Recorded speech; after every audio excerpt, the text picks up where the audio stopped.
Hello. Welcome back to Boring Fantasy for Sleep. Tonight is episode 6 of The King of Elfland's Daughter by Lord Dunsany.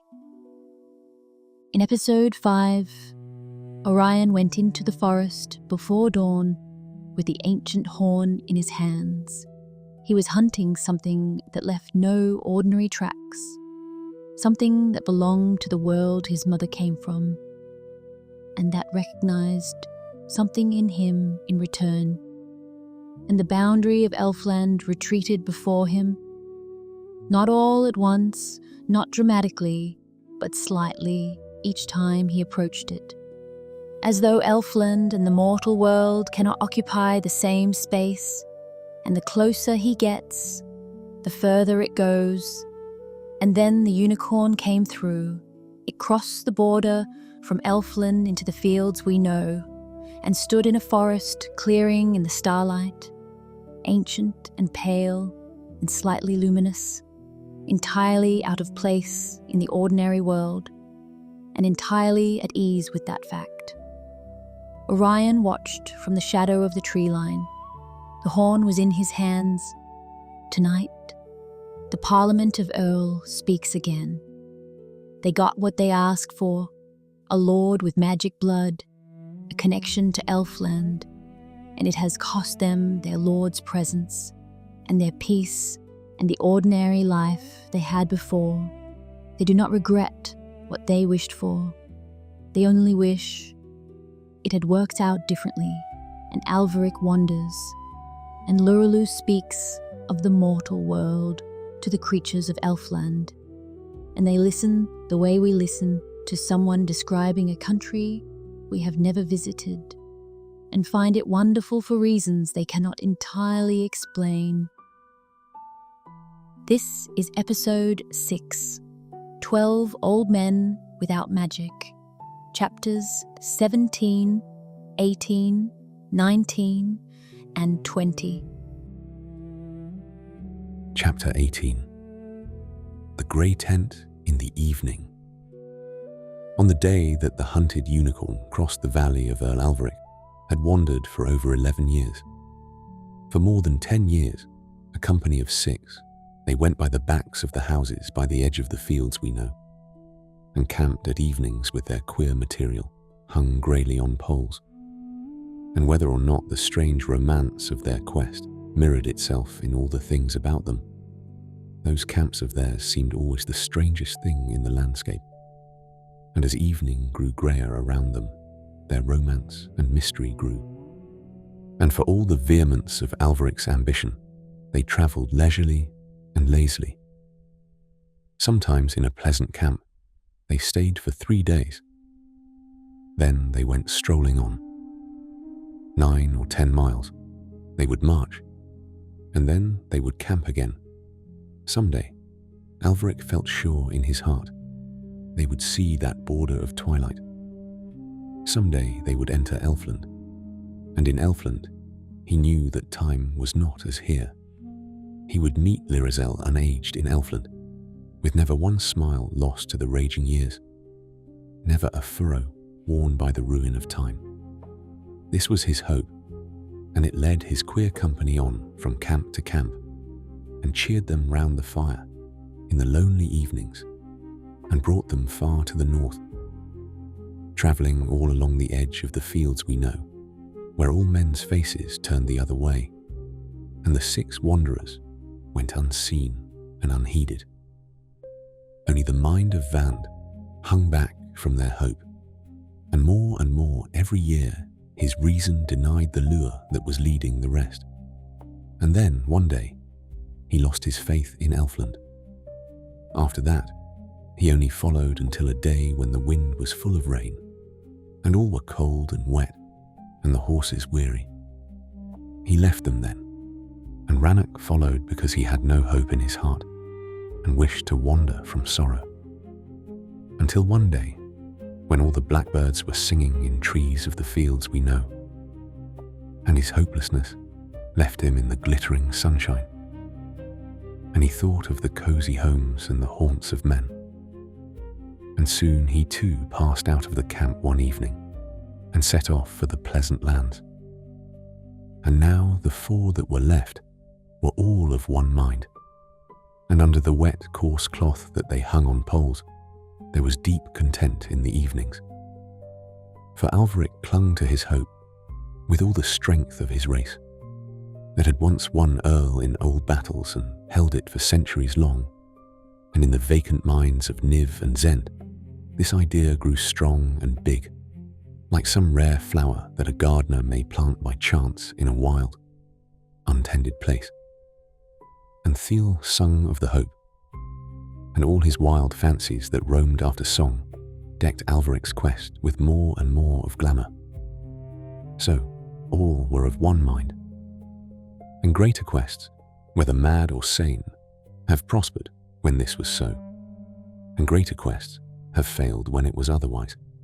They had gone northwards for years along the backs of those houses, and then one day they would turn eastwards.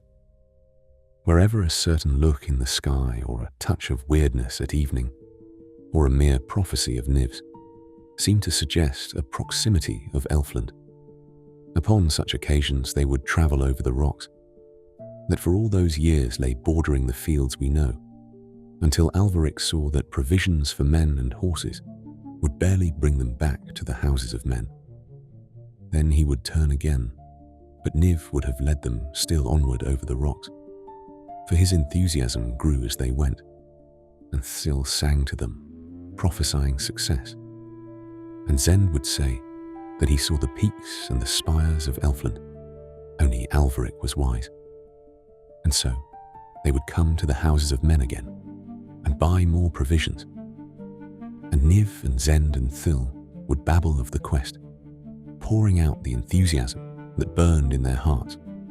But Alveric did not speak of it, for he had learned that men in those fields neither speak of nor look towards Elfland, although he had not learned why.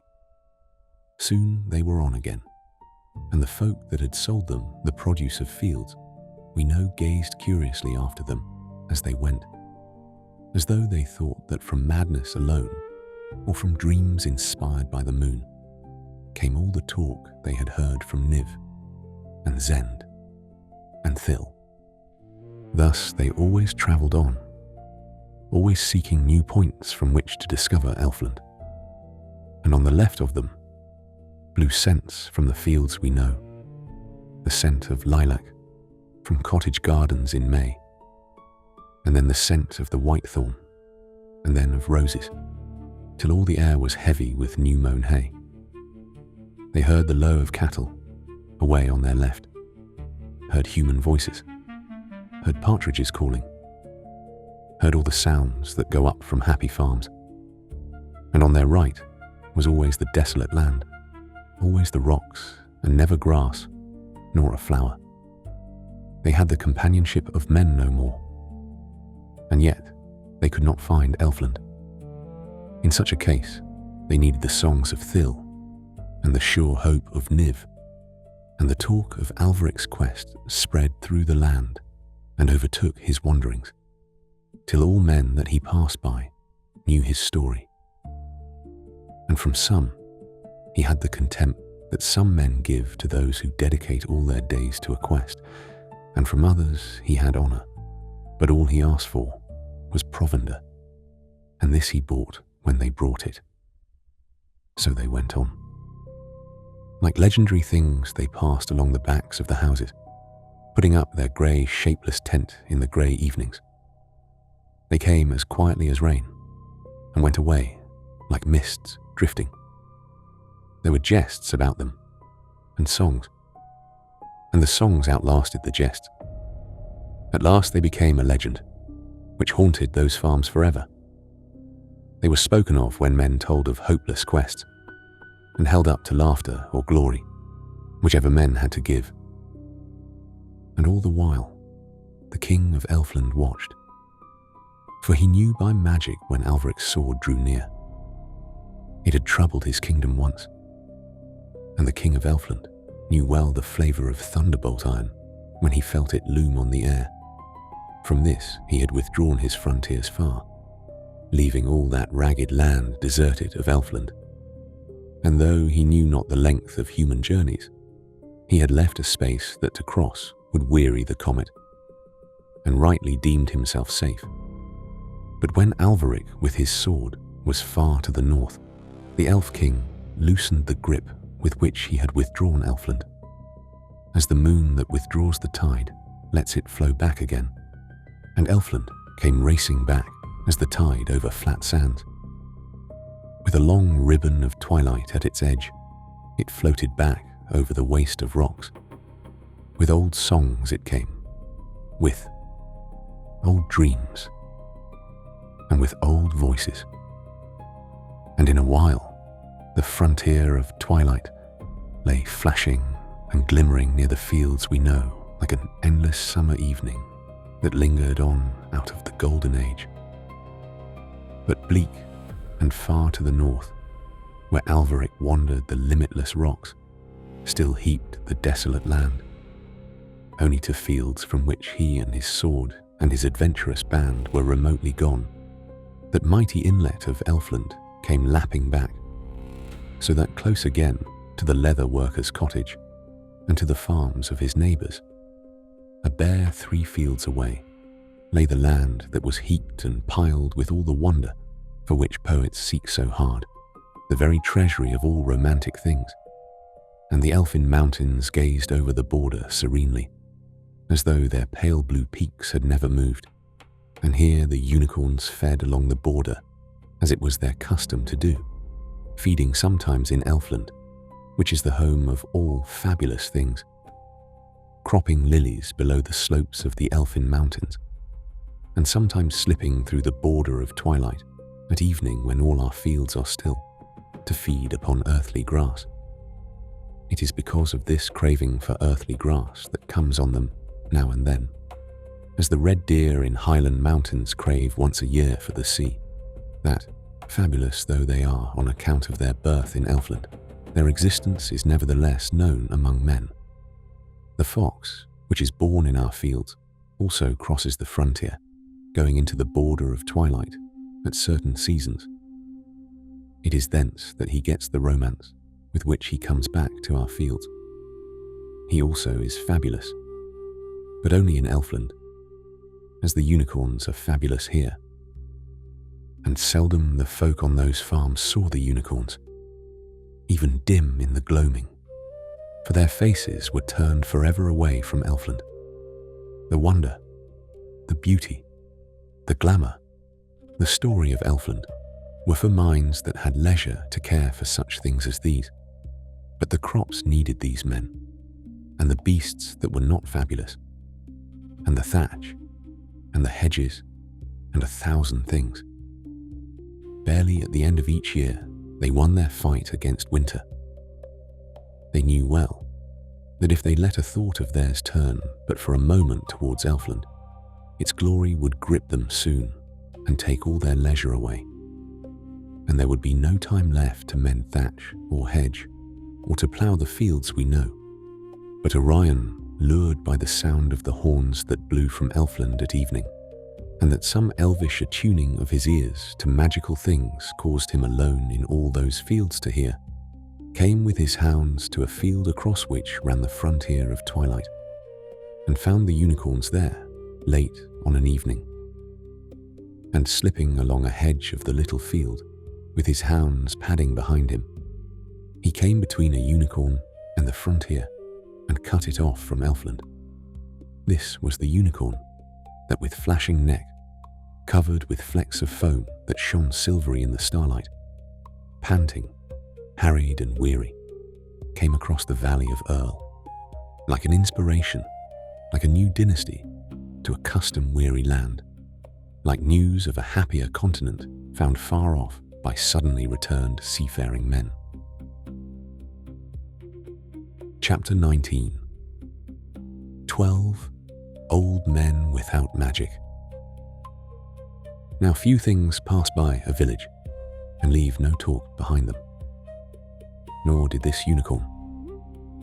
For the 3 that saw it going by in the starlight immediately told their families, and many of these ran from their houses to tell the good news to others. For all strange news was accounted good in Earl because of the talk that it made, and talk was held to be needful when work was over to pass the evenings away. So they talked long of the unicorn, and, after a day or two, in the forge of Narl, the Parliament of Earl was met again, seated by mugs of mead, discussing the unicorn, and some rejoiced and said that Orion was magic, because unicorns were of magic stock and came from beyond our fields. Therefore, said one, he has been to lands of which it does not become us to speak, and is magic, as all things are, which dwell over there. And some agreed, and held that their plans had come to fruition. But others said that the beast went by in the starlight, if beast it were, and who could say it was a unicorn? And one said that in the starlight it was hard to see it at all, and another said the unicorns were hard to recognize. And then they began to discuss the size and shape of these beasts, and all the known legends that told of them, and came no nearer to agreeing together whether or not their lord had hunted a unicorn. Till at last, Narl, seeing that they would not thus come by the truth, and deeming it necessary that the fact should be established one way or the other forever, rose up and told them that the time had come for the vote. So by a method they had of casting shells of various colours into a horn that was passed from man to man, they voted about the unicorn, as Narl had commanded. And a hush fell, and Narl counted, and it was seen to have been established by vote that there had been no unicorn. Sorrowfully then, that Parliament of Earl saw that their plans to have a magic lord had failed. They were all old men, and the hope that they had had for so long being gone, they turned less easily to newer plans than they had to the plan that they made so long ago.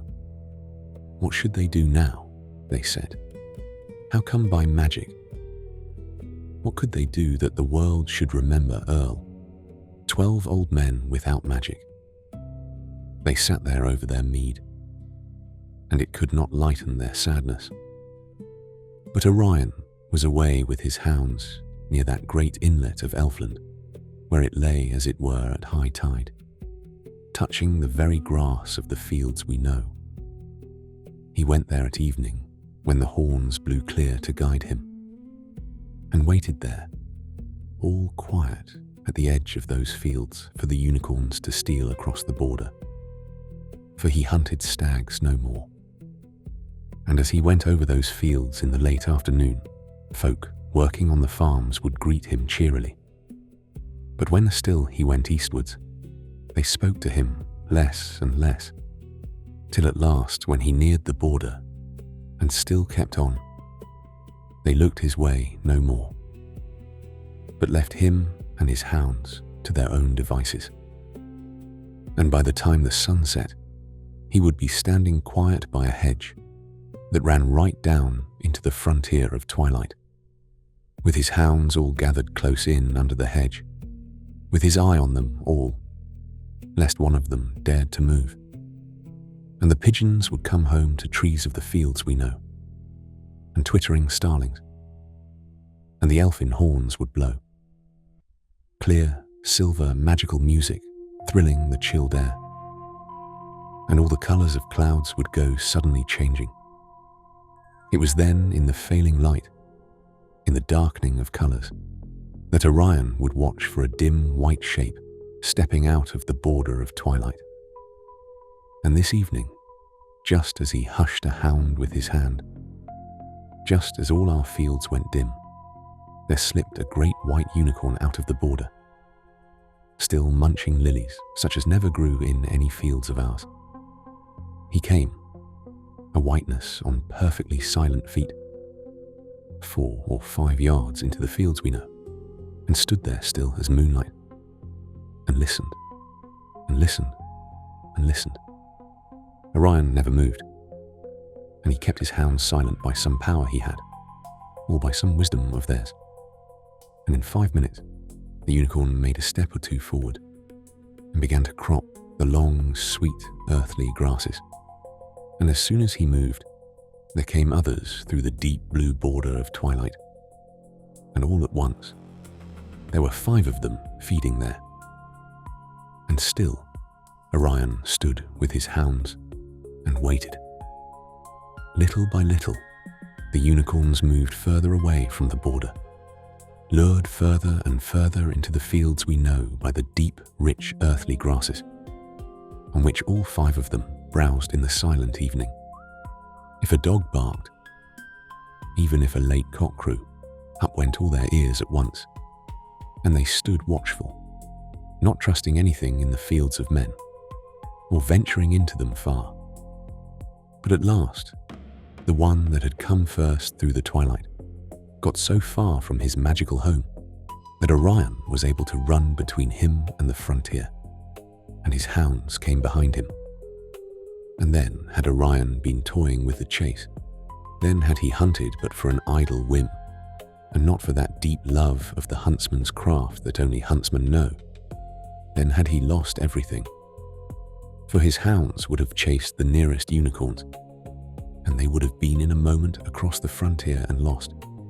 And if the hounds had followed, they would have been lost too, and all that day's work would have gone for nothing.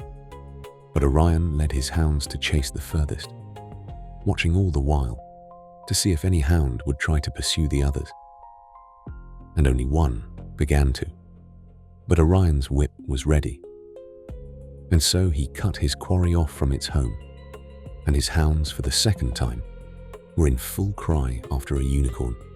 As soon as the unicorn heard the feet of the hounds and saw with one flash of his eye that he could not get to his enchanted home, he shot forward with a sudden spring of his limbs and went like an arrow over the fields we know. When he came to hedges, he did not seem to gather his limbs to leap, but seemed to glide over them with motionless muscles, galloping again when he touched the grass once more. In that first rush, the hounds drew far ahead of Orion, and this enabled him to head the unicorn off whenever it tried to turn to the magical land. And at such turnings, he came near his hounds again. And the third time that Orion turned the unicorn, it galloped straight away, and so continued over the fields of men. The cry of the hounds went through the calm of the evening, like a long ripple across a sleeping lake, following the unseen way of some strange diver. In that straight gallop, the unicorn gained so much on the hounds that soon Orion only saw him far off, a white spot moving along a slope in the gloaming. Then it reached the top of a valley and passed from view. But that strong, queer scent that led the hounds like a song remained clear on the grass, and they never checked or faltered except for a moment at streams. Even there, their ranging noses picked up the magical scent before Orion came up to give them his aid. And as the hunt went on, the daylight faded away, till the sky was all prepared for the coming of stars. And 1 or 2 stars appeared, and a mist came up from streams and spread all white over fields, till they could not have seen the unicorn if he had been close before them. The very trees seemed sleeping. They passed by little houses, lonely, sheltered by elms, shut off by high hedges of yew from those that roamed the fields.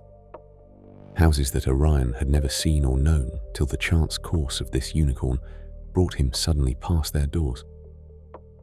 Dogs barked as they passed, and continued barking long, for that magical scent on the air, and the rush, and the voice of the pack told them something strange was afoot.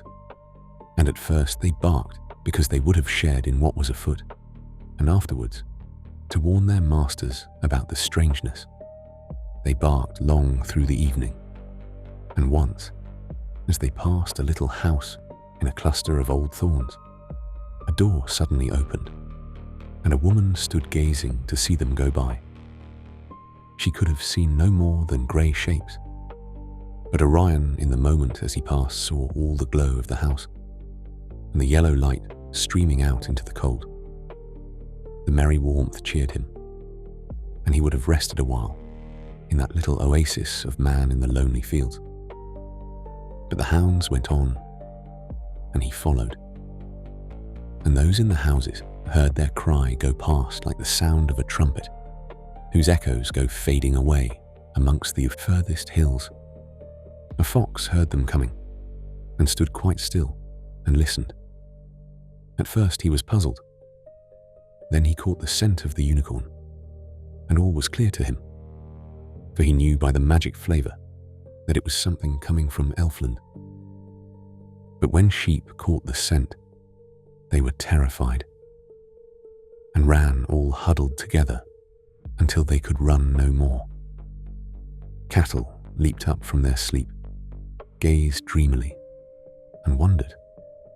But the unicorn went through them and away, as some rose-scented breeze that has strayed from valley gardens into the streets of a city slips through the noisy traffic and is gone. Soon all the stars were looking on those quiet fields through which the hunt went with its exultation, a line of vehement life cleaving through sleep and silence. And now the unicorn, far out of sight though he was, no longer gained a little at every hedge. For at first he lost no more pace at any hedge than a bird loses passing clear of a cloud, while the great hounds struggled through what gaps they could find, or lay on their sides and wriggled between the stems of the bushes. But now he gathered his strength with more effort at every hedge, and sometimes hit the top of the hedge and stumbled. He was galloping slower too, for this was a journey such as no unicorn made through the deep calm of Elfland. And something told the tired hounds they were drawing nearer, and a new joy entered their voices. They crossed a few more black hedges, and then there loomed before them the dark of a wood. When the unicorn entered the wood, all the voices of the hounds were clear in his ears. A pair of foxes saw him going slowly, and they ran along beside him to see what would befall the magic creature coming weary to them from Elfland. One on each side they ran, keeping his slow pace and watching him, and they had no fear of the hounds, though they heard their cry, for they knew that nothing that followed that magical scent would turn aside after any earthly thing. So he went labouring through the wood, and the foxes watched him curiously all the way. The hounds entered the wood, and the great oaks rang with the sound of them. And Orion followed with an enduring speed that he may have got from our fields, or that may have come to him over the border from Elfland. The dark of the wood was intense, but he followed his hound's cry, and they did not need to see, with that wonderful scent to guide them. They never wavered as they followed that scent, but went on through gloaming and starlight. It was not like any hunt of fox or stag, for another fox will cross the line of a fox, or a stag may pass through a herd of stags and hinds. Even a flock of sheep will bewilder hounds by crossing the line they follow. But this unicorn was the only magical thing in all our fields that night, and his scent lay unmistakable over the earthly grass, a burning, pungent flavour of enchantment among the things of every day. They hunted him clear through the wood and down to a valley, the two foxes keeping with him and watching still. He picked his feet carefully as he went down the hill, as though his weight hurt them while he descended the slope, yet his pace was as fast as that of the hounds going down. Then he went a little way along the trough of the valley, turning to his left as soon as he came down the hill. But the hounds gained on him then, and he turned for the opposite slope. And then his weariness could be concealed no longer, the thing that all wild creatures concealed to the last. He toiled over every step as though his legs dragged his body heavily. Orion saw him from the opposite slope, and when the unicorn got to the top, the hounds were close behind him, so that he suddenly whipped round his great single horn and stood before them, threatening. Then the hounds bayed about him, but the horn waved and bowed with such swift grace that no hound got a grip. They knew death when they saw it, and eager though they were to fasten upon him, they leaped back from that flashing horn. Then Orion came up with his bow, but he would not shoot, perhaps because it was hard to put an arrow safely past his pack of hounds, perhaps because of a feeling such as we have today, and which is no new thing among us, that it was unfair to the unicorn. Instead, he drew an old sword that he was wearing, and advanced through his hounds, and engaged that deadly horn. And the unicorn arched his neck, and the horn flashed at Orion, and weary though the unicorn was, yet a mighty force remained in that muscular neck to drive the blow that he aimed, and Orion barely parried. He thrust at the unicorn's throat, but the great horn tossed the sword aside from its aim, and again lunged at Orion. Again he parried with the whole weight of his arm, and had but an inch to spare. He thrust again at the throat, and the unicorn parried the sword thrust almost contemptuously. Again and again the unicorn aimed fair at Orion's heart. The huge white beast stepped forward, pressing Orion back. That graceful bowing neck, with its white arch of hard muscle, driving the deadly horn, was wearying Orion's arm. Once more, he thrust and failed. He saw the unicorn's eye flash wickedly in the starlight. He saw all white before him, the fearful arch of its neck. He knew he could turn aside its heavy blows no more, and then a hound got a grip in front of the right shoulder. No moments passed before many another hound leaped onto the unicorn, each with a chosen grip, for all that they looked like a rabble, rolling and heaving by chance. Orion thrust no more, for many hounds all at once were between him and his enemy's throat. Awful groans came from the unicorn, such sounds as are not heard in the fields we know. And then there was no sound but the deep growl of the hounds that roared over the wonderful carcass as they wallowed in fabulous blood. Chapter 20. A historical fact. Amongst the weary hounds refreshed with fury and triumph, Orion stepped with his whip and drove them away from the monstrous dead body, and sent the lash quivering round in a wide circle, while in his other hand he took his sword and cut off the unicorn's head. He also took the skin of the long white neck and brought it away, dangling empty from the head.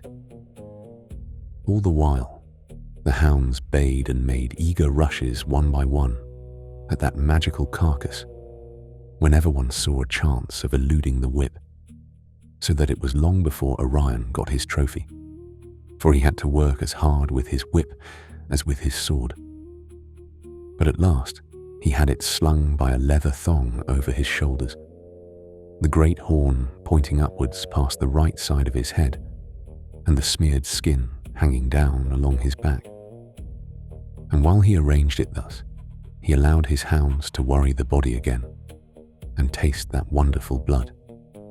Then he called to them and blew a note on his horn and turned slowly home towards Earl, and they all followed behind him. And the two foxes stole up to taste the curious blood, for they had sat and waited for this, while the unicorn was climbing his last hill. Orion felt such fatigue that he could have gone little further, but now that the heavy head hung from his shoulders, all his fatigue was gone, and he trod with a lightness such as he had in the mornings, for it was his first unicorn, and his hounds seemed refreshed as though the blood they had lapped had some strange power in it, and they came home riotously, gambolling and rushing ahead as when newly loosed from their kennels. Thus, Orion came home over the downs in the night, till he saw the valley before him, full of the smoke of Earl, where one late light was burning in, a window of one of his towers. And coming down the slopes by familiar ways, he brought his hounds to their kennels. And just before dawn had touched the heights of the downs, he blew his horn before his postern door. And the aged guardian of the door, when he opened it to Orion, saw the great horn of the unicorn bobbing over his head. This was the horn that was sent in later years as a gift from the Pope to King Francis. Benvenuto Cellini tells of it in his memoirs. He tells how Pope Clement sent for him and a certain Tobbia, and ordered them to make designs for the setting of a unicorn's horn, the finest ever seen. Judge then of Orion's delight when the horn of the first unicorn he ever took was such as to be esteemed generations later the finest ever seen, and in no less a city than Rome, with all her opportunities to acquire and compare such things. For a number of these curious horns must have been available for the Pope to have selected for the gift the finest ever seen. But in the simpler days of my story, the rarity of the horn was so great that unicorns were still considered fabulous. The year of the gift to King Francis would be about 1530, the horn being mounted in gold, and the contract went to Tobbia and not to Benvenuto Cellini. I mention the date because there are those who care little for a tale if it be not here and there supported by history, and who even in history care more for fact than philosophy. If any such reader have followed the fortunes of Orion so far, he will be hungry by now for a date or a historical fact. As for the date, I give him 1530, while for the historical fact, I select that generous gift recorded by Benvenuto Cellini, because it may well be that just where he came to unicorns, such a reader may have felt furthest away from history, and have felt loneliest just at this point for want of historical things. How the unicorn's horn found its way from the castle of Earl, and in what hands it wandered, and how it came at last to the city of Rome, would of course make another book. But all that I need say now about that horn is that Orion took the whole head to Threll, who took off the skin and washed it and boiled the skull for hours, and replaced the skin and stuffed the neck with straw. And Orion set it in the midmost place, among all the heads that hung in the high hall. And the rumour went all through Earl, as swift as unicorns gallop, telling of this fine horn that Orion had won, so that the Parliament of Earl met again in the forge of Narl. They sat at the table there debating the rumour, and others besides Threll had seen the head. And at first, for the sake of old divisions, some held to their opinion that there had been no unicorn. They drank Narl's goodly mead and argued against the monster. But after a while, whether Threll's argument convinced them, or whether, as is more likely, they yielded from generosity, which arose like a beautiful flower out of the mellow mead. Whatever it was, the debate of those that opposed the unicorn languished. And when the vote was put, it was declared that Orion had killed a unicorn, which he had hunted hither from beyond the fields we know. And at this they all rejoiced, for they saw at last the magic for which they had longed, and for which they had planned so many years ago, when all were younger and had had more hope in their plans. And as soon as the vote was taken, Narl brought out more mead, and they drank again to mark the happy occasion. For magic at last, said they, had come on Orion, and a glorious future surely awaited Earl. And the long room, and the candles, and the friendly men, and the deep comfort of mead made it easy to look a little way forward into time, and to see a year or so that had not yet come, and to see coming glories glowing a little way off.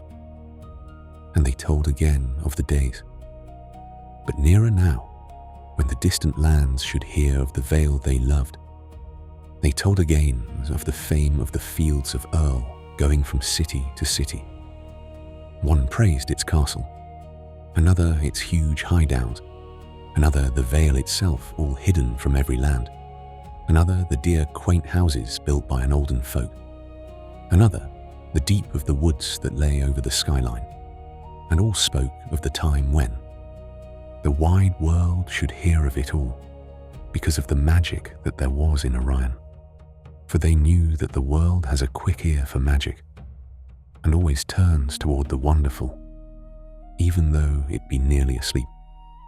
Their voices were high, praising magic, telling again of the unicorn, glorying in the future of Earl, when suddenly, in the doorway, stood the Freer. He was there, in his long white robe, with its trimming of mauve, in the door, with the knight behind him. As they looked, in the light of their candles, they could see he was wearing an emblem on a chain of gold round his neck. Narl bade him welcome. Some moved a chair to the table, but he had heard them speak of the unicorn. He lifted his voice from where he stood and addressed them. "Cursed be unicorns," he said, "and all their ways, and all things that be magic." In the awe that suddenly changed the mellow room, one cried, "Master, curse not us." "Good Freer," said Narl, "we hunted no unicorn." But the Freer raised up his hand against unicorns and cursed them yet. "Cursed be their horn," he cried, "and the place where they dwell, and the lilies whereon they feed.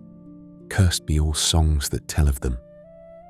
Cursed be they utterly with everything that dwelleth beyond salvation." He paused to allow them to renounce the unicorns, standing still in the doorway, looking sternly into the room. And they thought of the sleekness of the unicorn's hide, his swiftness, the grace of his neck, and his dim beauty cantering by when he came past Earl in the evening.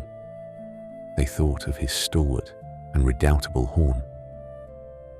They remembered old songs that told of him. They sat in uneasy silence and would not renounce the unicorn. And the Freer knew what they thought, and he raised his hand again, clear in the candlelight, with the knight behind him. "Cursed be their speed," he said, "and their sleek white hide. Cursed be their beauty, and all that they have of magic, and everything that walks by enchanted streams." And still he saw in their eyes a lingering love for those things that he forbode, and therefore he ceased not yet. He lifted his voice yet louder and continued, with his eye sternly upon those troubled faces. "And cursed be trolls, elves, goblins and fairies upon the earth, and hypogriffs and Pegasus in the air, and all the tribes of the merfolk under the sea. Our holy rites forbid them. And cursed be all doubt, all singular dreams, all fancies. And from magic may all true folk be turned away. Amen." He turned round suddenly and was into the night.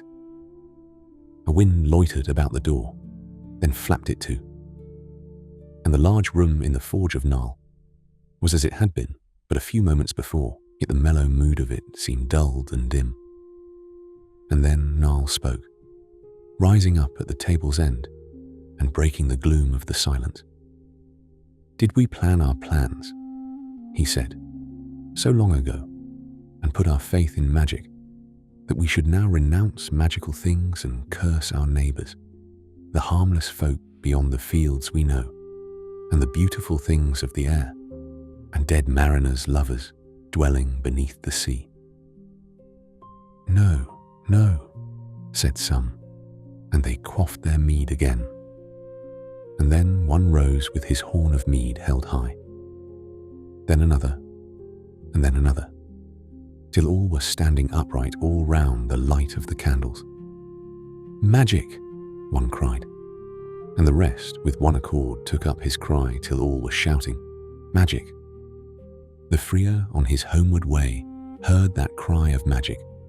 He gathered his sacred robe more closely around him and clutched his holy things and said a spell that kept him from sudden demons and the doubtful things of the mist.